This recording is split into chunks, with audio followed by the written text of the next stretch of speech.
Hello, Rabbi Karsh.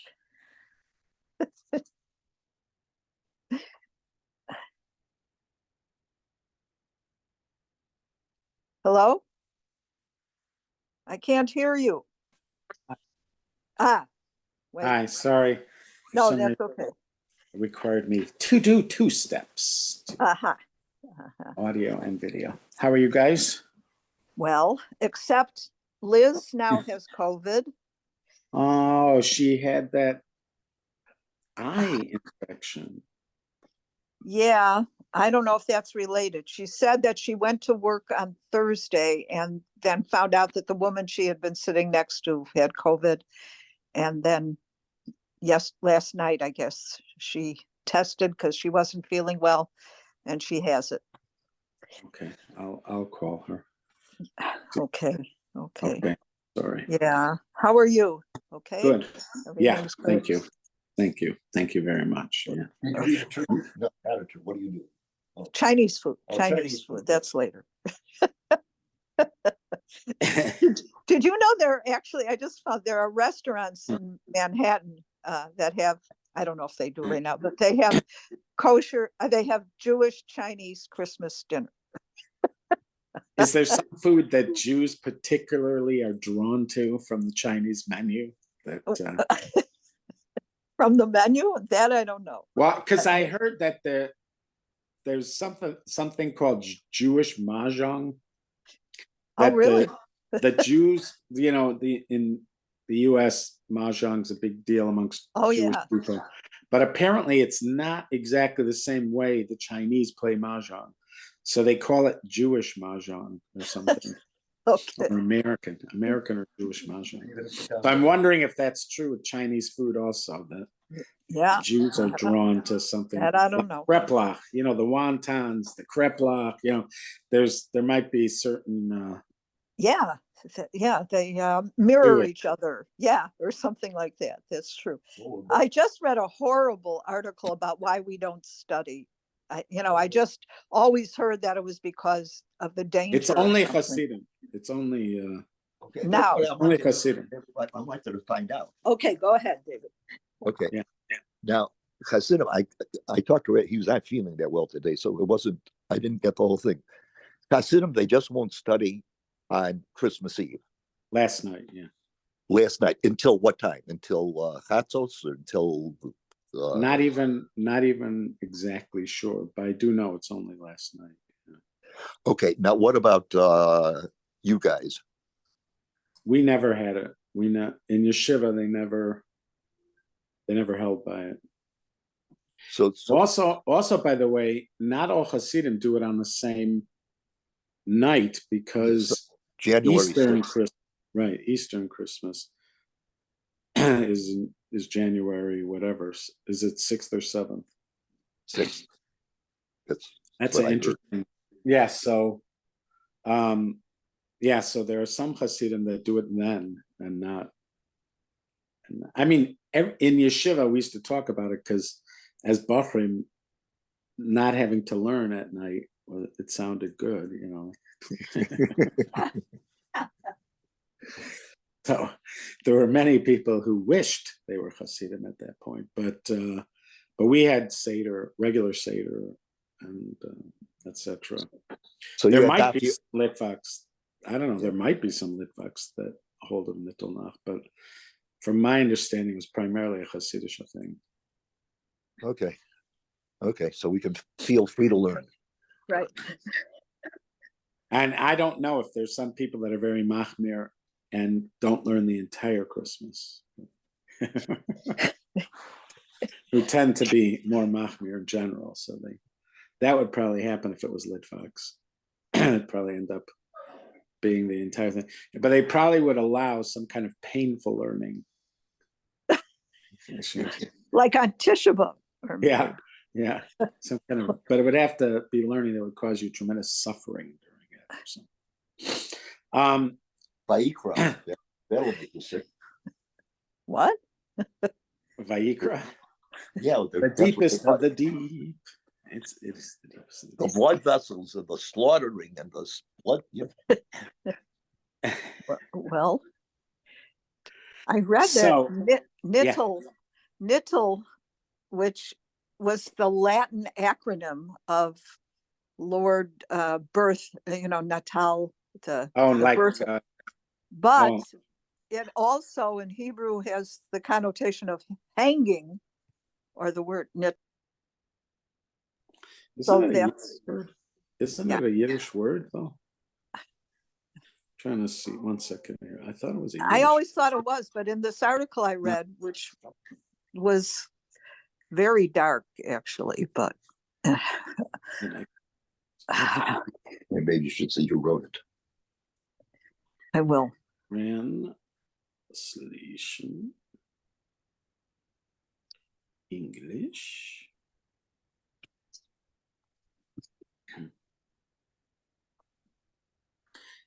Yeah. So even it comes from the hanged one. Yeah. Yeah. So Wikipedia says that. And everybody seems to. Also, Jewish English lexicon, nittel comes from late Latin and it means dies, natalis. Nativity was birth. No, nativity. Yeah. Oh, well. Well, wait 1 second. Let me look up natalis now. Wouldn't be death, that would be Easter. Natalis. Right. Translation. What is Natalis? Christmas is a period. Xmas, different word for Christmas. Natal. Yeah, means birth. natal is birth. Natal, yeah. Meaning of Italian expression Buon Natale means good birth. Buon Natale. Yeah, so I don't know where did that come from? That why would what? He was born. Yeah, but why would Jews? there's something called Jewish English lexicon. Huh. The Rabbi Rashab once said that the reason for not studying the Tanakh is that one should not elicit increasing life force. Etymology: the Yiddish word nittel comes from late Latin dies. Why do they have that in quotation? Late Latin dies, natalis nativity day, or medieval Latin birth. When you say dies, is it D-Y-E or D-I-E? D-I-E. This is something called, apparently there's late Latin and middle Latin.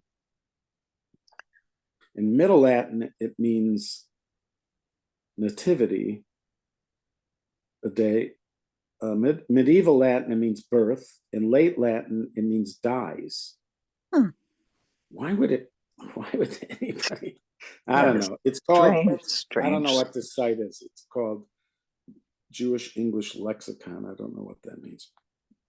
Anyways, while I was looking at some stuff about the establishment of the Sanhedrin, I came across an article about that subject that we were doing before. I was trying to find out. It didn't send it to me. Maybe it sent it to my other. Let me just see here. I might have sent it to Yahoo. So they had this article about emergency.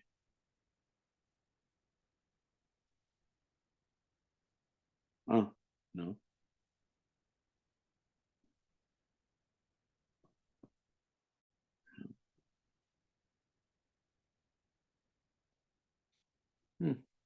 What a waste. Apparently we weren't supposed to find it because I sent it to myself, but it didn't go. Oh, I have one other possibility. Sent. No. That's too bad. All right, whatever. So this is about the Sanhedrin, because our mitzvah was about the mitzvah to set up courts. So this is from a site called thesanhedrin.org.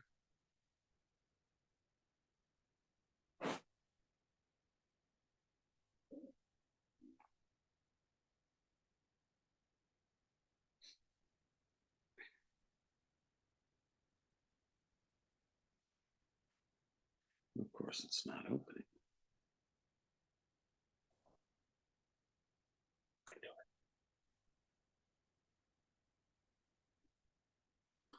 Well, instead of linking to it, I'm just going to go to it.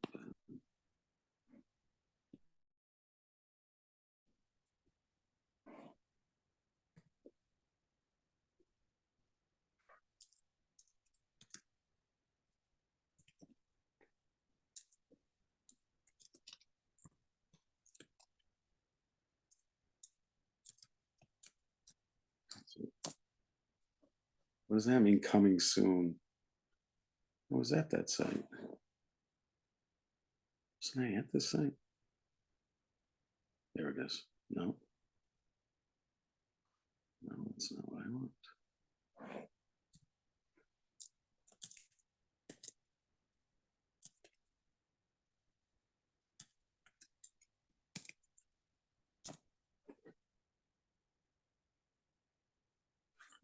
How did I go there? Where was I? I was reading it.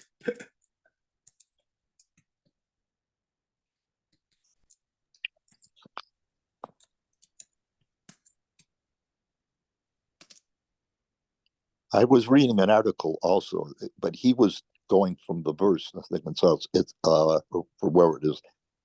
Eitz la'asos lahashem. You're familiar with that expression? Yeah, that came up in our stuff too. But they were talking about even a Basin of today. Right. And that was used as the general thing. Could that be the halakhic basis for us? It seems like it, yeah. Originally, they applied it to Nevi'im, then they applied it to the Sanhedrin. But the question is, could it be applied even to a Beit Din of today? Could they make decisions that appear to go against the Torah for the sake? Because let's say the decision to write down Torah Shebaal Peh, that was still made while there was a Sanhedrin. But, so anyways, I can't find it now, but let's look at. So this is a site. This website is about the reestablishment Jewish Sanhedrin. The Sanhedrin is the name given in the Mishnah to the Council of 71 Jewish sages who constituted the Supreme Court and legislative body in Judea during the Roman period. It continued to function for more than 400 years after the destruction of the temple, and there have been several Orthodox attempts to reestablish it since that time. The current attempt to reestablish the Sanhedrin is generally referred to as the nascent Sanhedrin or the developing Sanhedrin. All right, but I wanted to just read here.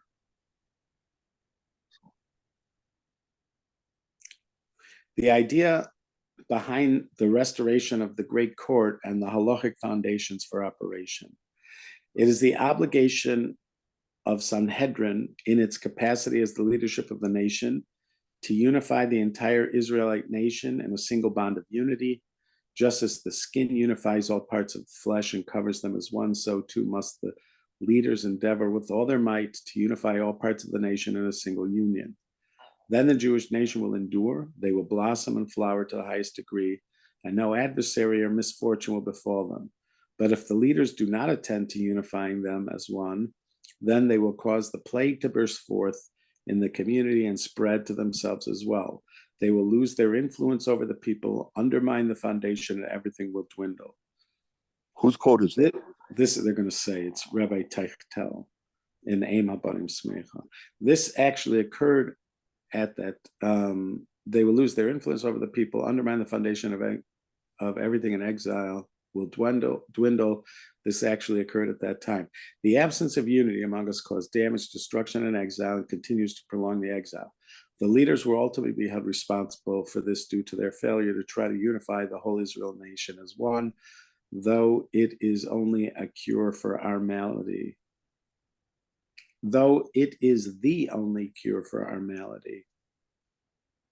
as Chazal say, etc. As Chazal say, Harav Yisachar Shlomo Taifta pre-war posik in Ema Badim Smecha. That sefer, that work, Ema Badim Smecha, is much quoted in sort of in the kind of mystical society of religious Zionists. There's a lot of mystical Torah because they're also very pre-messianic, and his work is often quoted in that. Anyways, the current attempt to reestablish the Sanhedrin is generally referred to as the nascent Sanhedrin or the developing Sanhedrin. It uses that word, sort of. Isn't nascent related to? Yes. Yeah. Yes. This is because the prevailing opinion of the senior members of the Sanhedrin is that the Sanhedrin has not yet achieved a halachic Jewish legal status on par with its previous position. It does, however, have a full authority of a rabbinical court and is working diligently and with much discussion to satisfy all halachic requirements for complete restoration as soon as possible. There is an enormous amount of work left to be done, so they humbly and urgently request scholars to assist and participate as much as possible to help in overcoming these difficulties. This is a unique opportunity that should not be wasted. When was this written? Now, I mean, I don't know, a few years ago. Now, Okay. It was definitely when Rabbi Steinsaltz was still alive, because he was the head of the Sanhedrin. Okay, that's the one they're talking. Okay. Yeah. The spokesman said the rebirth, also, by the way, who's also no longer with us, Rabbi Yoel Schwartz, who was the mashgiach at Itri, the one who gave me my smicha test. He was also on that Sanhedrin. The spokesman said, the rebirth of the Sanhedrin is a slow, ongoing process. Although it makes headlines, many like to highlight its controversy. It is, in truth, a humble project by rabbis from all sides of the Torah world joined together simply to fulfill a Torah commandment. Rather than a source of religious division, God forbid, it is a vehicle to bring about Jewish unity and civil justice, to help repair some of the deepest rifts in our society, and to provide an act of exemplary and unified Torah leadership so lacking in our times. The Jewish legal system consists of a large Sanhedrin of 71 judges, small Sanhedrins in each city consisting of 23 judges, and numerous Batei Din of 3 judges. The members of a large and small Sanhedrin and the Batei Din, with the exception of monetary cases, must be smuchim. So that says, with the exception of monetary cases, must be smuchim. Ideally, there should be a direct line of smicha from Moshe Rabbeinu. However, the line of smicha was lost shortly after the last Sanhedrin ceased to function about 1600 years ago. Hence, the Batei Din, I don't know why they do Basei Din.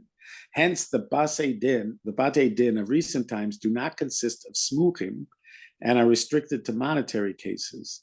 This smicha should not be confused with an examination taken today in order to become a rabbi, and are also called smicha.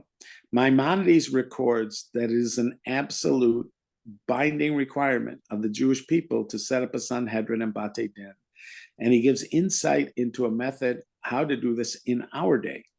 An attempt to reestablish the Sanhedrin must be based on the establishment of smicha, biblical ordination according to the principles set out by Maimonides. It appears to me, Maimonides, that if all the sages of Eretz Yisrael consent to appoint dayanim and grant them smicha, they have the law of musmachim, and they can judge penalty cases and are authorized to grant smicha to others, thus restoring biblical ordination. If so, why did Chazal bemoan the loss of smicha, so that the judgment of penalty cases wouldn't disappear from amongst Israel? Because Jews are so spread out that it's not possible to get their consent to authorize daya. If someone were to receive smicha from someone who already has smicha, he wouldn't require their consent. He may judge penalty cases for everyone since he receives smicha from a beis din. However, this matter requires a final decision. Renewing, whatever that means, however, this matter requires a final decision. Not sure what the Rambam means over there, but it's oft quoted. Renewing smicha requires the consent of rabbis in Israel to somech one person. the person can then somech others. After smicha has been granted to 71 worthy rabbanim, a Sanhedrin can be formed. All this must take place in Israel in a final decision. So now he's explaining what final decision means. Rabbi Yosef, in other words, at some point, the rabbis did this. Rabbi Yosef Karo offered the Shulchan Aruch, recorded a definitive halacha that smicha can be renewed by consensus. And the first attempt using this method to reintroduce smicha was made in 1538 by Rabbi Yaakov Beirav of Tzfat. Rabbi Yosef Karo is known to have received smicha from Rabbi Beirav and used his smicha in order to ordain Rav Moshe Alshich, who in turn ordained Rav Chaim Vital.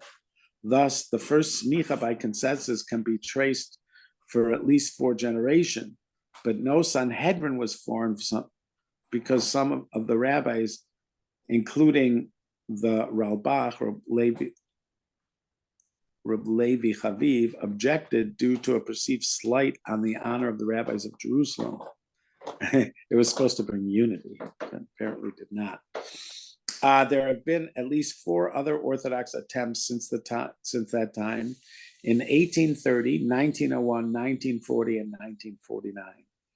Rabbi Dov Lebanoni explained the steps leading up to the most recent attempts to renew the institution of smicha in 2004. Through a consensus of hundreds of the most influential and scholarly rabbis living in the land of Israel, Reb Yaakov Beirav and Reb Yosef Karo laid an excellent halachic foundation for understanding the teaching of Maimonides. The current attempt to reestablish the Jewish Sanhedrin has tried to learn from previous attempts and to avoid some of the pitfalls. For example, to avoid claims that not all the rabbis of Israel were aware of the last attempt to set up the Sanhedrin, an initial enormous expenditure was spent on publicity campaign of the upcoming smicha process.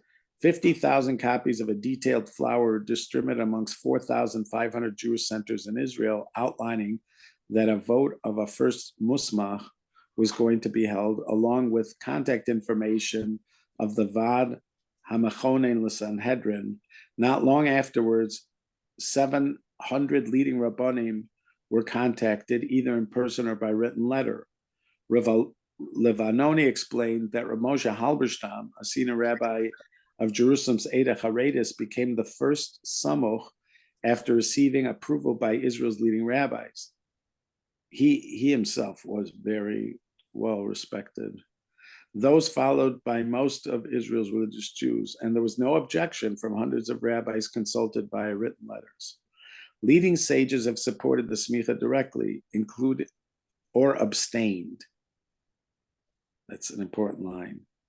They either supported it or abstained.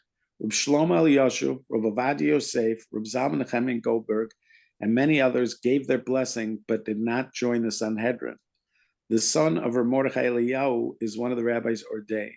Rav Avram Shapiro abstained on the issue but also refused to discourage it. Reb Tzvi Eidan, the author of Asot Mishpat, which describes how it's possible to reestablish the Sanhedrin, was appointed as the first interim Nasi. Rabbi Adin Steinsaltz, a noted Talmudic scholar and well-known Jewish philosopher, is a currently elected Nasi. Some authorities have argued that every single scholar in the land of Israel must be assembled in one place and give their consent at one time in order to renew smicha, but other authorities state that was clearly not the intention of Maimonides. Or alternatively, that given the current urgent situation, the above method involving the consent of hundreds of rabbis, scholars, and leaders was acceptable. Some disagree entirely with Maimonides, insist that we must wait for Eliyahu Navi to divinely appear.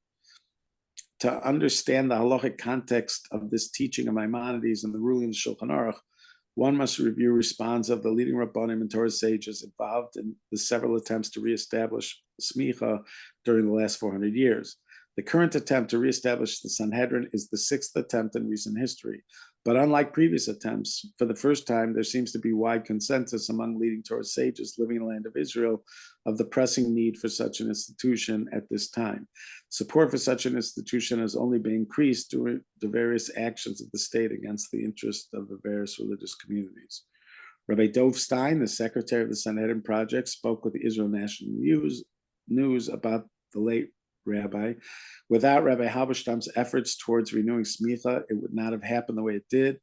And by agreeing to be the first to be ordained, he took a serious risk of being rejected and condemned by his community for taking part in such a project.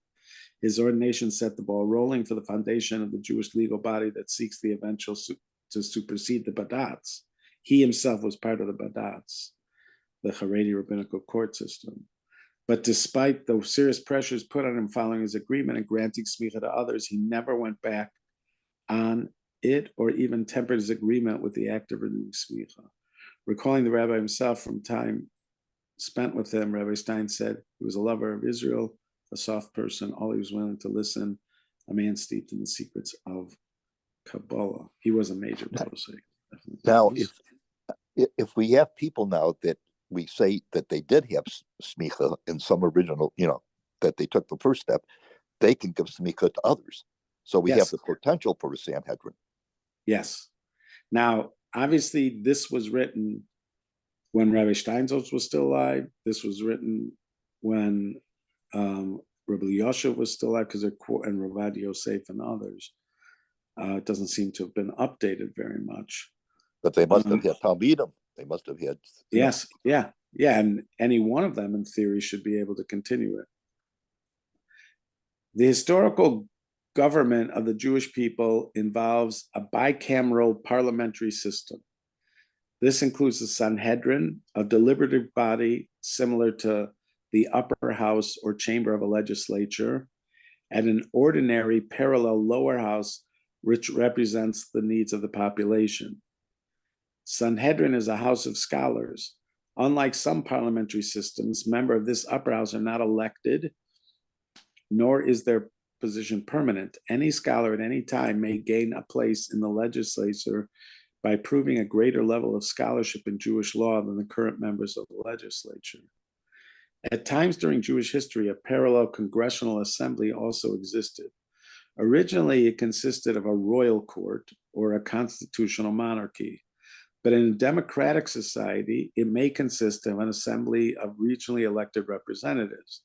Needs of the population were represented demographically, originally according to feudal strength, but in modern times, they would be represented by voting power. The head of the lower house would be the monarch, Reish Galuta, or prime minister. He would have the power to collect taxes and would be the head of the executive branch of government. He would be subordinate only to the Sanhedrin. The ancient bicameral system had great influence on the organizational structure of many Western legislatures.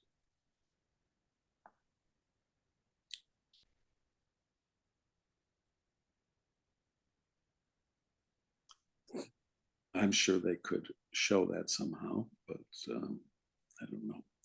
The makeup of the Sanhedrin includes a president, who's called the Nasi, a chancellor, who's called the Av Beit Din, and 69 general members. So it has 71 altogether. The Av Beit Din is part of the 70, and the Nasi is the additional one, who all sit in the form of a semicircle when in session. Decisions are made by a majority vote. The Constitution of 71 is to preclude the possibility of a tie. A minimum quorum of 23 Sanhedrin members is necessary for a vote to take place. Heads of the Sanhedrin are as follows. Rameir Yaakov Chakak Halevi is the Nasi or president.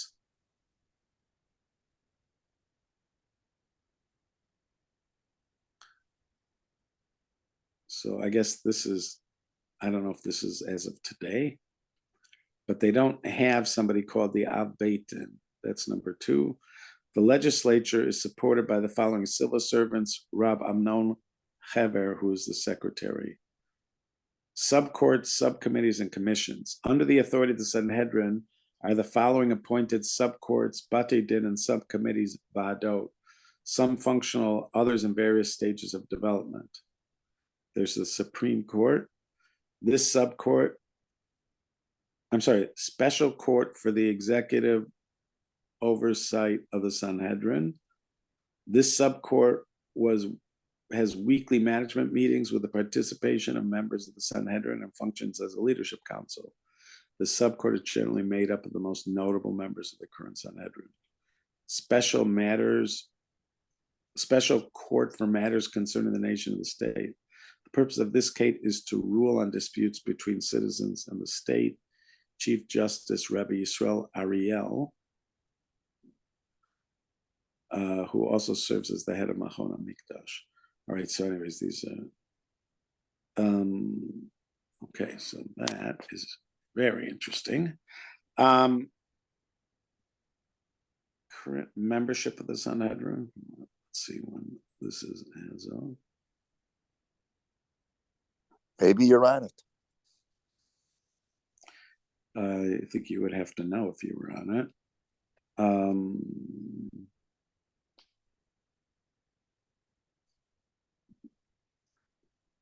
So it doesn't have a list. I mean, it just says in the fourth paragraph here, Ramir Yaakov Chakak Halevi and the 12-member leadership council convenes on a weekly basis with a larger court of ordained rabbis from the general ranks of the Sanhedrin that grows steadily. So for some reason, they're not listing who they are. But right now, they have no power. I mean, they're not. I don't even know if they continue to even exist. I don't even know. But there was one place where he just talked about. Oh wait, darn. Let's see here.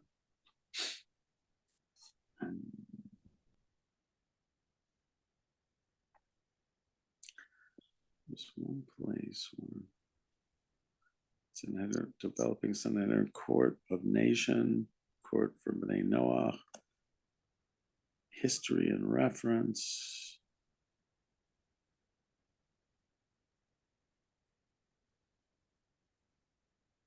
This was somewhere they spent some time talking about.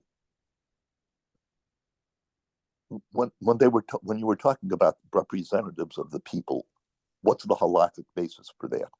The king. I think that was that. Was that learned kind of discussion we sort of got a taste of. Whether or not a secular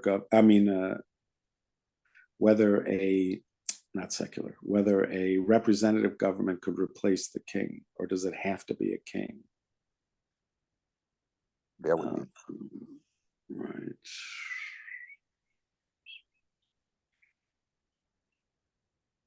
I can't believe how much knowledge there is. Yeah.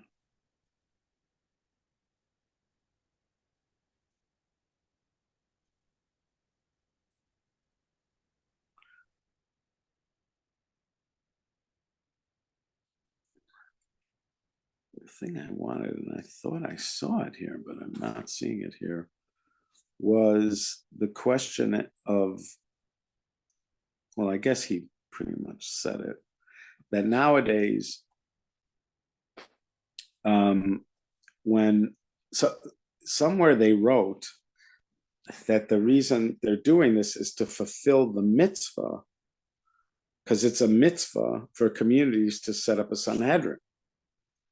And there's no excuse for really, or to set up a Sanhedrin and to set up some kind of unified courts.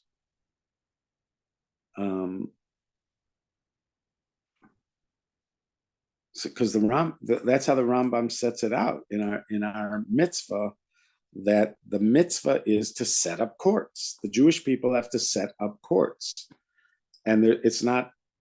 If you want to say, well, we technically can't because there isn't smicha. So even there, the argument was you should at least set up some kind of, make sure that there are courts accessible to people everywhere that can do whatever you can do. But now that you see, at least according to what appears to be broad opinion, you could, in theory, set up a Sanhedrin. So then what is the excuse for not setting it up? So I remember there was a letter from the Chazon Ish. There was a man who approached the Chazon Ish. This was before the state of Israel, about setting up a Sanhedrin. Just gonna see here.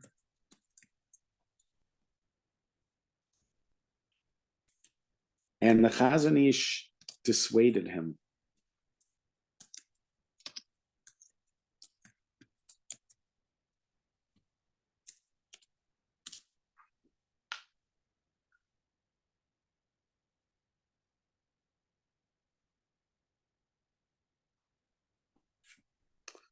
That was not enough words, apparently.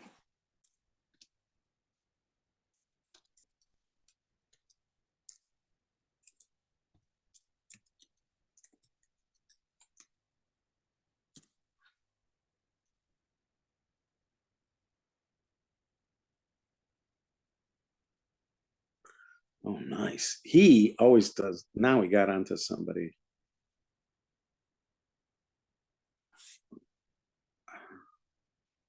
He does a thorough job. Maybe we'll look at him. Because he does he's just so good at this, Rabbi Manning. I really like his stuff.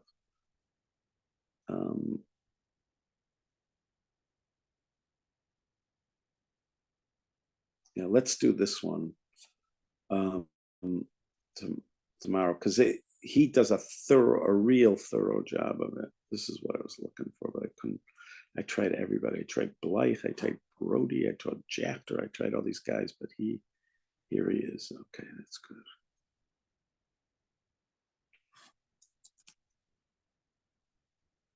Oh, maybe it got sent to Yaakov Karsh. That's where that other one got sent. Doesn't matter. My friend Manny Nissel just published a book about Ramosha Shapiro that just came out on Ramosha's. Friday was Ramosha Shapiro's Yortzeit, and so it came out right before then. But I don't have it yet because we don't have it in. Three things came together. There was Ramosha's Yortzeit.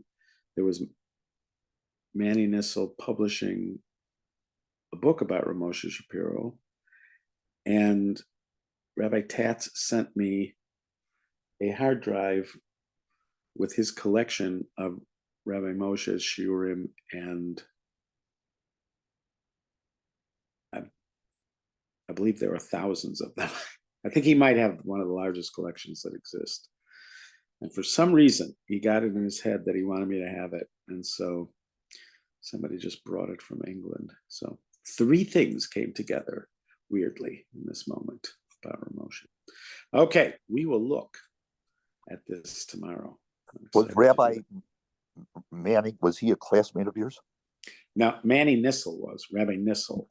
Nissel. This Anthony Manning was not. No, but whenever I've seen his stuff, I just like that he does like real thorough research, and also he tends to bring up the kind of people you study in yeshiva.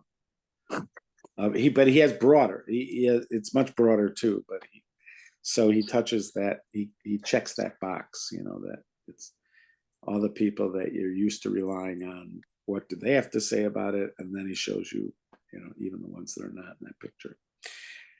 Okie dokie. Thank you, Rabbi. Thank you very much. I look forward to seeing you guys tomorrow. Wednesday, no, right? Wednesday, no, but tomorrow, yes. Thank you. Have All a right. good day. Bye-bye. Right.